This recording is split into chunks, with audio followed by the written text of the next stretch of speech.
Stories like that, but as we take a look outside this morning, not so gorgeous views right now as rain is finally starting to trickle into the metro area slowly but surely. Yeah, we had dry conditions all across the state earlier this morning. We even saw just a glimpse of the sun for a few seconds here in the metro.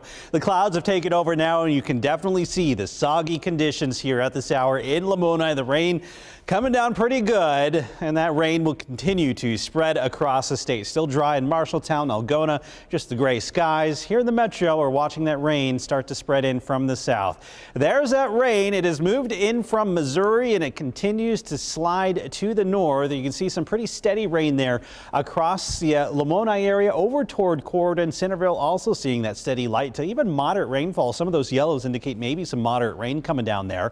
And that rain has crossed Highway 34 and continues to march north of Highway 92. So Oskaloosa, Knoxville seeing that rain beginning.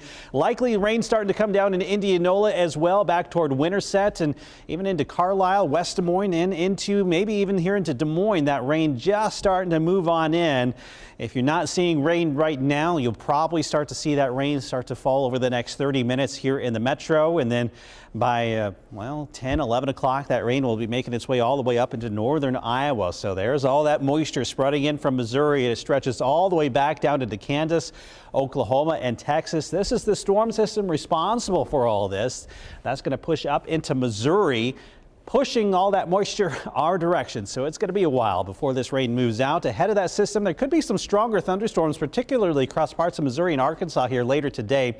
That's where there is a chance for some hail, even a couple of tornadoes. So if you have friends or family down there, make sure they're paying attention to the weather on this Easter Sunday. Maybe a couple of stronger storms in southeast Iowa, but most of that severe weather risk is going to stay down to our south as that rain continues to push our way. So there's the gray skies overhead right now. Temperatures in the 40s, 46 degrees, but it feels like 40 because of that east breeze. But I want to point something out.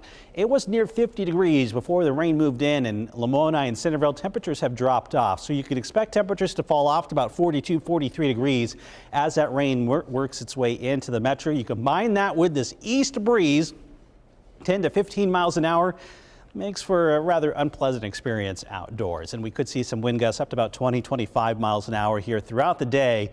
So breezy east winds, steady rain showers, and cool conditions. Looks to be settling in here for the rest of your Sunday. You can see our temperature falling back to about 43 by 9 o'clock as that rain moves on in from the south. And you can see throughout the day, once that rain starts, there may be a couple of breaks here and there, but the rain definitely going to be taking over the majority of your Sunday. Could have a break this evening, but the showers continue into the overnight hours as well. It's not until about midnight before that rain finally begins to move out of the state. Rainfall totals of a ½ inch to about an inch, likely across a good chunk of the area. The heaviest totals across eastern Iowa, and temperature is going to be on the cool side in the 40s across northern and western Iowa, maybe 50 to 52 here in the metro. A little bit warmer in southeast Iowa. That's where we could see a couple of those rumbles of thunder. Sunshine returns for you Monday. We're back into the 60s with a high of 65, 70s Tuesday through Thursday, but we'll also have to watch for a few spotty showers and storms throughout the middle of the week as well.